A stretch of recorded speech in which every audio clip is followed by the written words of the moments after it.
Praktik kerja lapangan adalah kegiatan akademik mahasiswa yang dilakukan langsung dalam kegiatan profesi pada suatu lembaga atau instansi tertentu.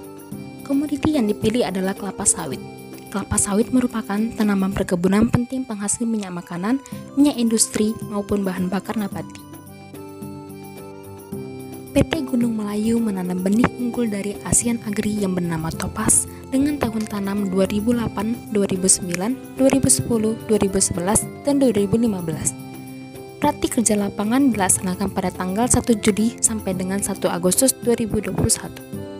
Mahasiswa melaksanakan diskusi secara online dengan dosen pembimbing lapangan dikarenakan pandemi COVID-19. Diskusi secara online membahas hal-hal yang dilakukan selama praktik kerja lapangan berlangsung. Lokasi yang dipilih sebagai tempat PKL adalah PT Gunung Melayu Kebun Sentral, Kecamatan Dahuning, Kabupaten Asahan, Provinsi Sumatera Utara. PT Gunung Melayu Kebun Sentral adalah perkebunan yang memiliki luas 2.907 hektar yang ditanami oleh ribuan tanaman menghasilkan yang berdiri pada tahun 1983 oleh Bapak Sukamto Tanoto. PT Gunung Melayu Kebun Sentral ASEAN Agri Group dipimpin oleh satu orang manajer yaitu Bapak Sabam Nadabdab. Beliau memimpin kebun dibantu oleh beberapa asisten, humas, KTU, serta dokter perusahaan dan para mandor lainnya. Praktik kerja lapangan ini berlangsung pada tanaman menghasilkan yaitu dimulai dari pemeliharaan tanaman hingga pemanenan dan transport TBS. Kegiatan budidaya kelapa sawit ini dilakukan dengan dua tahapan, yaitu pembibitan awal atau pre-nursery dan pembibitan utama atau main nursery. Pada pembibitan awal meliputi persiapan media tanam, penanganan kecambah, pelaksanaan penyemaian, program pemupukan, penyiraman dan pengendalian gulma, serta pengendalian hama dan penyakit dan seleksi bibit. Sedangkan pada pembibitan utama meliputi persiapan areal, persiapan media tanam, teknis pengisian dan pengaturan polybag, program pemupukan, pengendalian gulma dan penyiraman, hama dan penyakit tanaman, dan seleksi bibit. Kegiatan pertama adalah pengendalian gulma anak kayu yang dimulai dengan pencampuran pestisida Kenlon berbahan aktif triklopir. Lalu larutan yang telah dicampur dimasukkan ke jerigen dan diangkut ke lahan lalu diaplikasikan. Pengaplikasian pestisida pada akar dan batang karena pestisida bersifat sistemik. Tujuan pengaplikasian pestisida ini adalah untuk mengendalikan gulma jenis anak kayu yang berada di sekitar piringan dan tanaman budidaya. Kegiatan kedua adalah kegiatan penguntilan. Kegiatan ini adalah kegiatan pengukuran pupuk sesuai dengan rekomendasi dosis pemupukan. Tujuan penguntilan dilakukan untuk menghemat waktu dan efisiensi dalam pengaplikasian pupuk, serta mengurangi risiko losis pupuk saat pengaplikasian. Kegiatan ketiga adalah pemupukan yang merupakan kegiatan penambahan unsur hara. Sebelumnya pupuk diletakkan di tempat peletakan pupuk sesuai dengan jumlah until yang dibutuhkan. Peletakannya dibedakan berdasarkan warna TPP yaitu putih, biru, kuning, dan merah.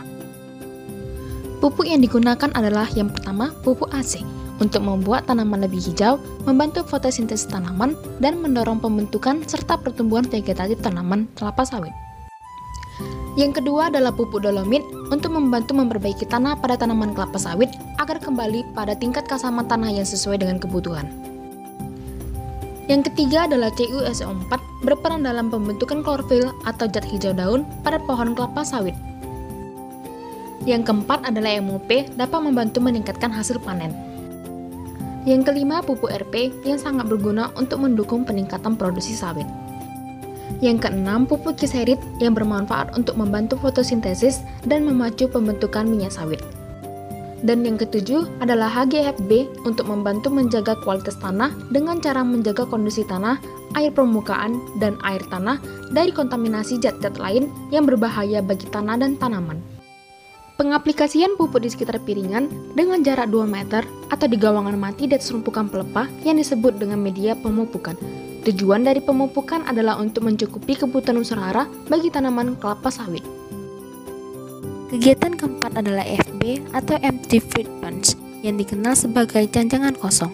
Janjangan kosong diangkut dari pabrik kelapa sawit lalu diturunkan di lahan.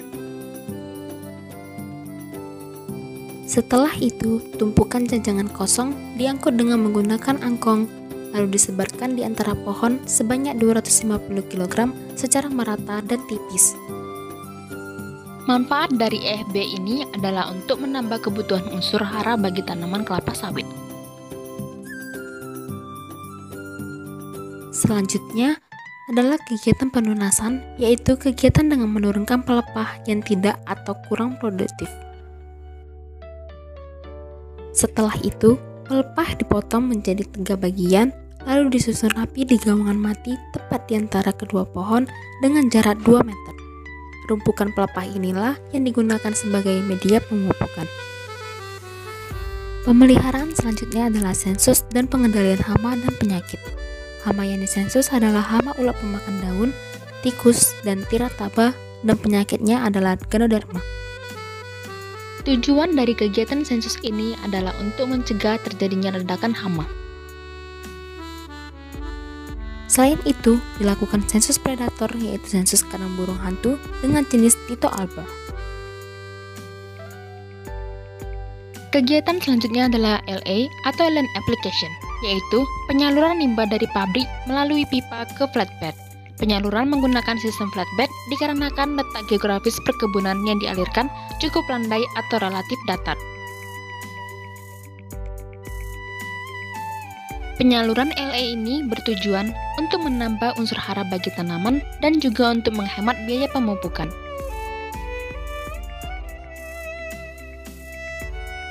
Kegiatan utama adalah kegiatan pemanenan.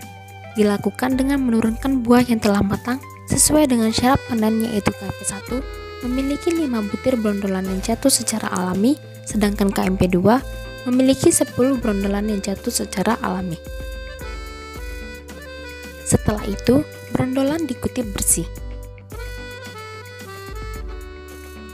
Buah yang telah dipanen dimasukkan ke dalam angkong untuk diangkut ke TPH. Lalu brondolan yang telah dikutip bersih ditumpuk dengan takaran 5 kg di TPH. Buah yang berada di TPH disusun dengan rapi dan tangkai dipotong agar tidak terlalu panjang. Setelah itu, buah yang dipanen diangkut menggunakan dump truck. Buah dimasukkan ke dalam dump truck dengan menggunakan tocok. Selanjutnya, buah yang ada di dalam dump truck disusun rapi dengan menggunakan gancu. Kegiatan pemeliharaan terakhir adalah kegiatan pemeliharaan jalan dengan menggunakan road feeder. Jalan yang rusak diperbaiki dengan memadatkannya menggunakan alat berat dan membentuk jalan seperti camber. Terima kasih kepada Tuhan Yang Maha Esa, karena atas rahmat-Nya kami dapat menyelesaikan praktik kerja lapangan ini dengan baik. Dan terima kasih telah menonton.